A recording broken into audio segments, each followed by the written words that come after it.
अस्सलाम वालेकुम my YouTube family, my viewers, my listeners. आज जो मैं आपके लिए नॉवल लेकर आई हूँ है फोर्स्ड मैरिज बेस्ड नॉवल और इसका नाम है मुझे तेरा हर जुल्म कबूल। इसे लिखा है सुबेरा ओवैस ने।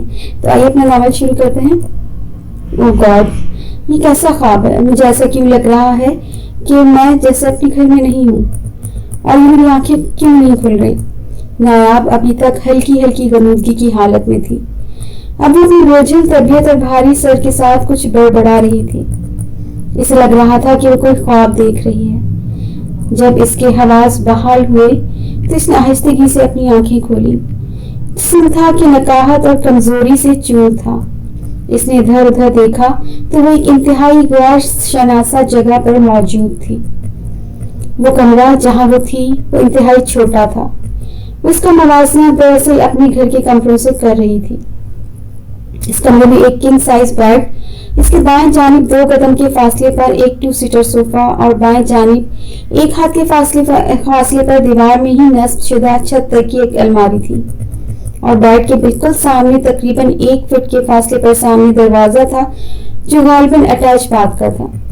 कमरे की दीवारों पर पेल ग्रीन कलर के वॉलपेपर, कमरे में मौजूद चारकोल ग्रे कलर की अलमारी और फर्नीचर यानी सोफे और बेड के साथ खूबसूरत इम्तिजाज पेश कर रहा था। नायाब ने खुद को इस अनजान जगह में मौजूद पाकर अपने जहन पर जोर डाला कि आखिर वो यहाँ कब और कैसे पहुंची। फिर उसे याद आया वो तो अपने दोस्त हम्माद की बर्थडे पार्टी में जाने के लिए घर से निकली थी। वो व्हाइट कलर की स्लीवलेस नेट की lace top dark blue jeans के साथ पहने डार्क मेकअप किए तैयार हुई थी और इसके बाद वो रास्ते में एक मॉल में जाने के लिए रुकी थी। वहां से हम्माद के लिए ब्रांडेड परफ्यूम और एक इंतहाई महंगी टी शर्ट गिफ्ट के तौर पर खरीद कर पैक करवाकर मॉल से निकली थी और कार स्टार्ट करके रेस्टोरेंट की तरफ बढ़ी थी जहां हम्माद की बर्थडे पार्टी होनी थी। और जब वो रास्ते में थी तो अचानक इसकी कार पंक्चर हुई। वो धीरे धीरे बाहर निकली तो किसी ने पीछे से आकर इसके मुंह पर रुमाल रखा था और इसके बाद अब वो यहाँ इस रूम में इस बेड पर तिरछी होकर पड़ी थी। अब इसका दिमाग अच्छी तरह बेदार हो गया था। इसे किडनैप किया गया था। जैसे ही ये बात इसकी समझ में आई वो बुरी तरह कांप गई। ऊपर से वो जितनी बोल्ड, बेबाक और कॉन्फिडेंट दिखती थी, अंदर से वो इतनी ही डरपोक और कमजोर थी। हर इंसान की तरह या शायद बाकी लोगों से कहीं ज्यादा उसे मौत से खौफ आता था। मुनाजों में पली अमीर बाप की बिगड़ी औलाद, जरा सी चोट पर ही इसका कलेजा मुंह को आ जाता था। इसे लगा कि इसे तावान के लिए अगवा किया गया है और साथ में से सोचा अक्सर अगवाकार तावान वसूल करने के बाद भी कत्ल कर दिया करते हैं और ये सोचते ही इसके पैरों तले से जमीन निकल गई। वो अपनी मरी मरी लरसती हुई आवाज में भी पूरी ताकत लगाने के बावजूद चीखने की नाकाम कोशिशें करते हुए हेल्प हेल्प चिल्ला रही थी। वो बहुत मुश्किल से चलती हुई दरवाजे तक आई जो शायद बाहर से ही लॉक था। इसने हिम्मत करके दरवाजा पीटना शुरू किया। प्लीज मुझे बाहर निकालो, प्लीज मुझे बाहर निकालो। अब वो निस्बतन तेज आवाज में शोर मचा रही थी और मुसलसल दरवाजा भी पीट रही थी। जिसे ऐसे रोते चीखते चिल्लाते आधा घंटा हो चुका था। वो वहीं अभी तक खड़ी दरवाजा पीट रही थी कि इसे तेजी से लॉक खोलने की आवाज आई और वो एकदम जरा साइड पर होकर पीछे हुई। अगर वो ऐसा न करती तो यकीनन दरवाजा उसके मुंह पर ऐसे लगना था कि इसकी शक्ल बिगड़ जाती। सामने खड़े गुस्से से पागल होते शख्स को देखकर इसकी होंठ उड़ गई। रोहान भाई, आप? नायाब के आंसू अब थम चुके थे। खौफ तो इसे अभी भी आ रहा था, बल्कि पहले से बढ़ गया था, लेकिन इस खौफ की नौयत अब बदल चुकी थी। नायाब की रही सही हिम्मत भी जवाब दे गई। रोहान की सुर्ख पड़ती आंखों में ठहरा गैज और तकलीफ नायाब की तशवीश में इजाफा कर रहे थे। इससे पहले कि वो कुछ कहती या सोचती, रोहान ने इसके नरम नाजुक सफेद बाजुओं में अपनी उंगलियां सख्ती से पैबस्त करते हुए दीवार की तरफ लाकर पटका। नायाब डर से कांपती हुई रहम तलब नजरों से रोहान की तरफ देख रही थी, जबकि रोहान के चेहरे पर रकम नफरत, गजब और इंतकाम के तासुरात नायाब को ये यकीन करने पर मजबूर कर रहे थे कि आज के दिन इस पर कोई रहम नहीं होने वाला। मगर फिर भी किसी माहूम उम्मीद के तहत नायाब इसके सामने गिड़गिड़ाई। खुदारा मुझे जाने दे रोहान भाई, खबरदार जो तुमने मुझे भाई कहा। रोहान ने अपने एक हाथ से इसका मुंह पकड़कर इसके जबड़ों पर अपनी गिरफ्त सख्त करके अपनी भारी आवाज में धाड़ा, तुम जैसी गलीज लड़की मेरी बहन नहीं हो, और तुमने जो अपने गिलाजत भरे वजूद में मौजूद गलीज दिमाग से बने घटिया मंसूबों के जरिए बदनामी की गंदगी कीचड़ मेरे किरदार पर उछाली है ना, इसका अंजाम अब तुम सारी जिंदगी भुगतोगी। रोहान का ये कहना था कि नायाब की रूह तक इसकी धमकी से दहल गई। आप क्या करने वाले हैं? नायाब ने लड़खड़ाती आवाज में हकलाते हुए पूछा। वही जो तुमने किया है। मैं तुम्हें किसी को मुंह दिखाने के लायक नहीं छोड़ूंगा। तुम्हारे लगाए गए झूठे इल्जामात को सच में तब्दील कर दूंगा, और जैसे तुमने मुझे मेरी सारी फैमिली के सामने गंदा किया, वैसे तुम्हें तुम्हारी सारी फैमिली के सामने गंदा करूंगा। रोहान चिंघाड़ा था, जबकि नायाब को तो बस अब दुनिया अंधेरा होती नजर आई। देखिए प्लीज प्लीज मुझे माफ कर दें। I am really sorry, I apologise, please forgive me. सबको सच बता दूंगी, मैं आपकी पोजीशन क्लियर कर दूंगी, प्लीज लेट मी गो। नायाब बुरी तरह कांप रही थी और इल्तिजाएं कर रही थी, लेकिन सामने खड़े शख्स पर कोई असर नहीं हो रहा था, और होना भी नहीं था। वो हुनूस इसे अपनी नफरत टपकाती आंखों से इसको देख रहा था। वो उसके बेहद करीब खड़ा था, इतना कि इसकी गर्म दहकती सांसें नायाब को अपने ठंडे पड़ते चेहरे पर आग की तरह महसूस हो रही थी। तुम कहीं नहीं जा सकती, फिलहाल सुकून से यहीं बैठी रहो और इंतजार करो मेरा। तुम्हें तड़पाने का लाइफ टाइम परमिट चाहिए मुझे, तुमसे निकाह करके। मैं तुम्हें ऐसा सबक सिखाऊंगा कि तुम लम्हा लम्हा किसी बेकसूर पर लगाए गए इल्जाम की सजा सारी जिंदगी भुगतोगी। मैं तुम्हारी हर खुशी, हर पसंद को रौंद कर तुम्हें सजा दूंगा। जिस तहकीर और जिल्लत से मैं गुजरा हूं, तुम्हें भी गुजरना होगा। अपनी इस मनहूस शक्ल को धोकर आओ। आइंदा इस पर मुझे जरा सा भी मेकअप नजर आया तो तुम्हारे लिए बहुत बुरा होगा। पता नहीं किस किस को लुभाने के लिए अपने आप को ऐसे तैयार करती हो। वो इंतहाई हकारत से इसे ये सब कहते हुए एक झटके से इसके बाजू छोड़कर कमरे से बाहर निकल गया और साथ में ही दरवाजा फिर से लॉक कर दिया। अब वो वहीं गिरती हुई जमीन पर बैठी अपने मुस्तकबिल का सोचकर रो रही थी कि ना जाने इसके साथ क्या होगा। अब वो सही से पछता रही थी कि आखिर उसने रोहान से पंगा लिया ही क्यों। वो शादी तो वो अपने बॉयफ्रेंड हम्माद से करना चाहती थी, जिसके कहने पर ही नायाब ने वो किया कि जिसकी वजह से वो आज इस हालत में थी। इस बात से अनजान कि उसका बॉयफ्रेंड सिर्फ इसके साथ टाइम पास कर रहा था। इस मुश्किल में भी उसने अल्लाह को एक दफा नहीं पुकारा। इसके घर और सोसाइटी का कल्चर ऐसा ही था, दीन और दीन के अहकामात से बहुत दूर, अल्लाह की याद से बहुत दूर।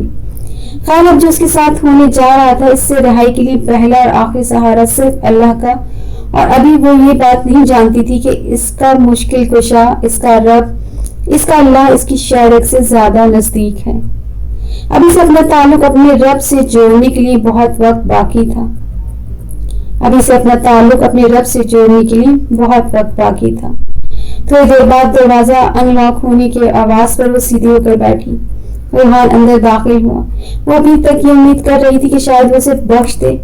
वो अपनी एक आखिरी फरियाद, एक आखिरी इल्तिजा करने के लिए इसके कदमों में गिर गई। उसके पैर पकड़कर इससे दरख्वास्तें करने लगी कि वो इसे बख्श दे, इसे छोड़ दे, इसे जाने दे। यूं भी जो लोग अल्लाह के यहाँ सजदों से इनकार करते हैं, उसके अहकामात का मजाक बनाते हैं, फिर वो सारी दुनिया के सामने मजाक बन जाते हैं। और सारी दुनिया के सामने भी नहीं तो कम से कम ऐसे लोगों की कोई अहमियत नहीं होती। वो बिल्कुल फालतू और सस्ते हो जाते हैं। छोड़ो मेरे पैर और दफा हो कि ये ब्राइडल ड्रेस पहन कर आओ। रोहान ने एक हाथ से इसका बाजू पकड़कर इसके हाथ अपने पैरों से हटाए और हिकारत से खुद से अलग करके दूर फेंका, और साथ ही दूसरे हाथ में मौजूद ड्रेस इसके सामने फेंका और गुस्से से फनकारता हुआ बाहर चला गया।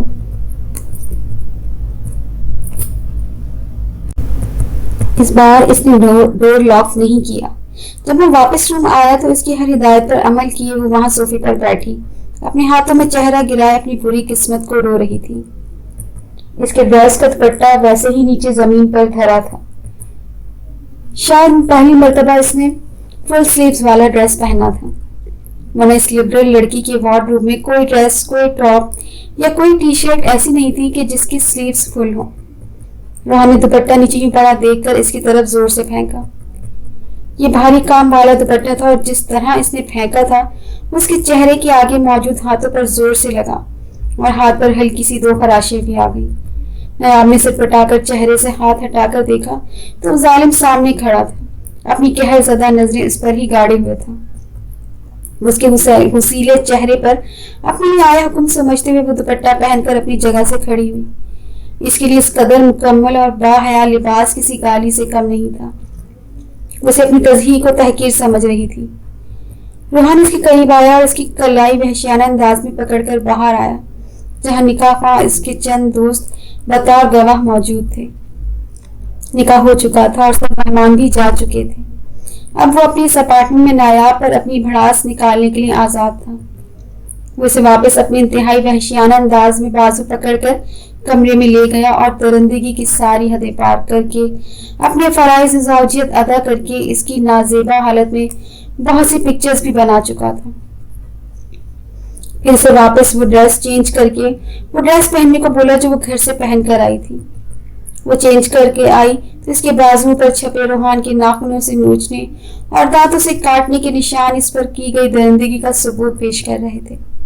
रोहान ने इसकी गाड़ी की चाबी थमाई और इसकी गाड़ी तक छोड़ने के लिए साथ आया। अगर तुमने किसी को इस निकाह या मेरे मुताल्लिक कुछ कहा तो तुम्हारी सारी पिक्चर्स इंटरनेट पर अपलोड कर दूंगा। फिर तुम अपनी फैमिली के सामने तो क्या सारी दुनिया में मजाक बनकर रह जाओगे। इसने सख्ती से अपने निकाह को राज रखने की तलकीन की। वो जाने लगा तो नायाब ने उसे पुकारा, रोहान। इसने गुस्से से फटने वाली आंखें इसकी तरफ देखा। क्या मसला है? इसने अपने लहजे का हत्तुल मकदूर सख्त रखा। प्लीज मुझे अपनी जैकेट दे दें, इस हालत में मैं ऐसे नहीं जा सकती। इसने अपनी दुख, तकलीफ, एहसास तहकीर से आंखों में आने वाले आंसुओं को रोकने की एक नाकाम कोशिश करते हुए कहा। रोहान ने इसकी बात समझते हुए अपनी जैकेट इसके हवाले की। कई घंटों से इसे अपनी हिकायत और इंतकाम का निशाना बनाने वाले शख्स ने ना जाने क्यों इस बार इसके सिर्फ एक दफा कहने पर ही उसे अपनी जैकेट थमा दी। शायद जिन आंसुओं की वो काफी देर से वो वजह बना हुआ था, अब वो इसे देखे नहीं गए थे। हाँ, इसके दिल को ही तो कुछ हुआ जिसने फौरन इसकी बात मान ली थी। वो वैसे भी फितरतन इतना सफाक नहीं था, बस नायाब की इस इंतहाई गिरी हुई हरकत ने इसे इश्तियाल दिलाया था। उसे अपना बहुत हद तक बदला ले चुका था। ये शायद इसके जुर्म से ज्यादा ही सजा दे चुका था, लेकिन अब भी इसे लगता था कि इसका इंतकाम तो शुरू हुआ है। इसलिए इसने अपने दिल में नायाब के लिए कोई नर्म जज्बा पनपने ना दिया। पर इसके कुछ करने या ना करने से क्या होगा? इसे जब भी मोहब्बत होनी होगी हो जाएगी और होकर रहेगी। नायाब अपने घर गई तो हस्ब तवक्को मामूल कोई भी इसके रात 2 बजे घर वापस आने की बास पुरस करने वाला नहीं था। मॉम डैड अपने रूम में सो रहे थे।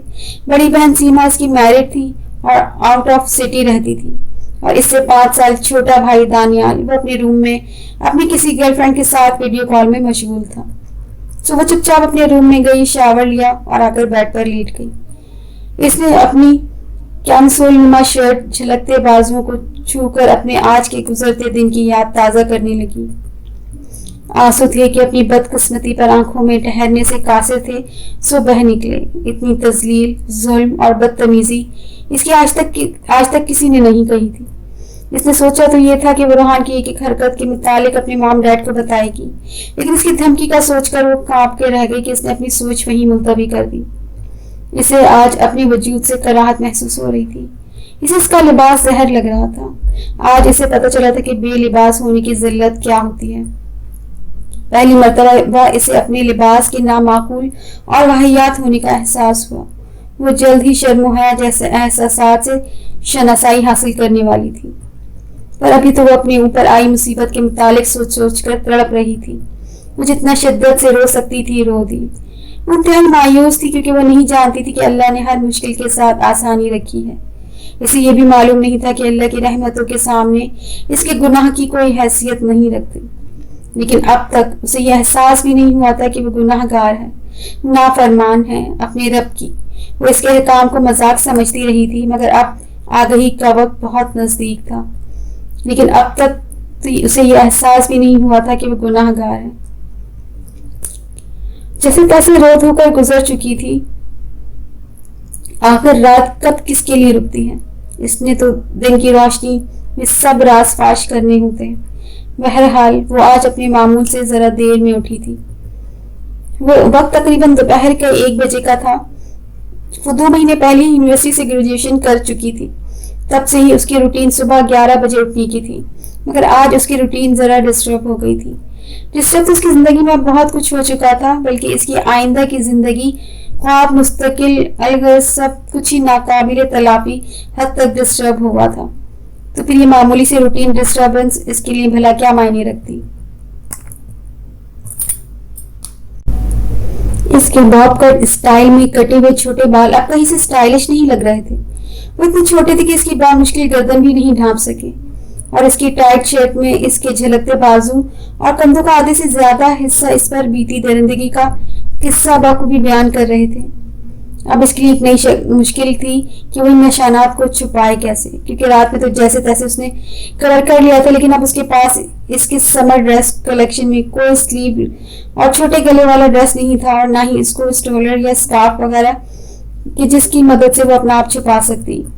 मर्दाना खुली और बड़ी जैकेट भी वो दिन के वक्त इस्तेमाल करने से कासिर थी, लेकिन मरती क्या न करती के मुस्ताक इसने अपनी लूज सी कोई हाफ स्लीव्स वाली कोबाल्ट ब्लू कलर की टॉप डार्क रेड कलर के स्ट्रीट पैंट ट्राउजर के साथ ढूंढ कर पहनी, और वो टॉप इस वक्त इसे बहुत ही बड़ी गनीमत लग रही थी। और इंतहाई मजबूरी के तहत रूहान की जैकेट पहने बगैर नाश्ते के सिर्फ अपना वॉलेट और कार की कीज उठाए घर से बाहर निकल आई। इसकी माम घर पर नहीं थी, गालिबन अपनी किसी दोस्त के यहाँ लंच पर इनवाइटेड थी। डैड अभी तक ऑफिस में थे, और दानियाल जो कि एफएससी प्री इंजीनियरिंग की फर्स्ट ईयर में था, वो भी अभी तक कॉलेज में था, इसलिए वो हर मुमकिन हद तक सबके सवाल जवाब से बच गई। वो अपनी कार में बैठे और स्टार्ट करके मॉल की तरफ गई। इसे याद आया इसकी कार का तो टायर कल पंक्चर हुआ था, पर वो शायद रूहान ने ठीक करवा दिया था, इसलिए तो वो रात भी अपने घर गाड़ी पर ही घर वापस आई। इसके साथ फिर से बीते दिन की तमाम सफाकियत भी इसके जहन और शोर पर ताजा हो गई, और बेबसी के चंद आंसू इसके गालों पर अपना रास्ता बनाने लगे। इस बार इसने एथनिक ड्रेसेस खरीदे। इसने सब के सब बहन गले वाले स्ट्रेच्ड कुर्ते ही लिए थे, जिसे उसकी बहन अमूमन पहनती थी, और साथ में 3-4 स्टॉलर्स भी अपनी शॉपिंग कार्ट में ऐड किए। इनमें से एक कुर्ता तो इसने ड्राइंग रूम में ही जाकर चेंज कर लिया था, और अब वो सुकून से मॉल से बाहर निकली। सच है कि जब हम अपने रब के अहकामात से रोगर्दानी करने की कोशिश करते हैं, तो वो ऐसे असबाब पैदा करता है कि हमें इसके कहे पर मजबूरन चलना पड़ता है। उसने शॉपिंग बैग्स कार की बैक सीट पर रखे, और एक बैग से एक स्टूल निकाल कर अपने गले के इर्द गिर्द रस्सी की तरह सुकेड़ कर मफलर की तरह लपेट लिया। वो कार स्टार्ट करके निकली थी, और मैं रोड पर थी। इस वक्त सड़क पर ट्रैफिक बहुत ज्यादा थी, क्योंकि स्कूल, कॉलेजेस और दफातर वगैरह की छुट्टी का वक्त था। ट्रैफिक सिग्नल रेड था। इसने कार रोकी हुई थी, तभी इसका फोन रिंग हुआ। इसने देखा तो हम्माद कॉलिंग लिखा आ रहा था। इसने फोन रिसीव किया। हम्माद इससे नाराज था कि उसकी बर्थडे पार्टी में शामिल नहीं हुई, और वो नाराजगी मसनूई थी, बल्कि नायाब के साथ इसके ताल्लुक की तरह। नायाब इसे सॉरी कर रही थी, पर वो नहीं मान रहा था और झूठी नाराजगी जता रहा था। इसकी इन सब झूठी ड्रामेबाजियों का नायाब को कतन इल्म नहीं था। बहरहाल सिग्नल ग्रीन हो चुका, तो वो जल्द अज जल्द फोन रखना चाहती थी, क्योंकि फोन सुनने के साथ साथ इसे ड्राइविंग में मुश्किल सी होती थी।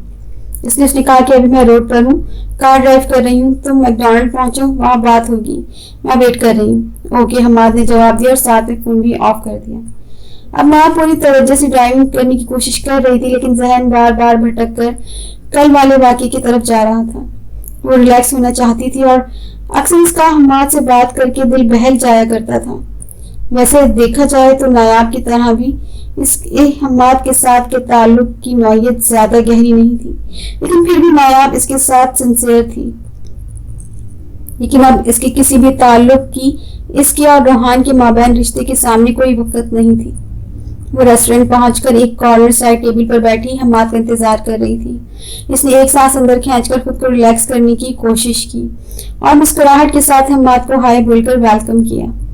हम्माद इसकी ये नई लुक देखकर शॉक था, और ये सोचकर खामोश रहा कि शायद नायाब कोई नया गेटअप ट्राई करने का एडवेंचर कर रही है। آج نایاب نے اس ڈیشنگ پرسنالٹی والے حماد کی طرف حسرت سے دیکھا کہ کبھی جس کے ساتھ اس نے اپنی دل ہی دل میں پوری زندگی پلان کر رکھی تھی، اب وہ اس کا کبھی نہیں ہو سکتا۔ دونوں نے اپنی اپنی پسند کا لنچ آرڈر کیا اور باتوں میں مشغول ہو گئے۔ حماد نے اس سے کل پارٹی میں شامل نہ ہونے کی وجہ پوچھی تو ریحان کے لات منع کرنے کے باوجود بھی وہ کل والا سارا واقعہ حماد کو بتا چکی تھی۔ آخر وہ اس سے چھپاتی بھی کیوں؟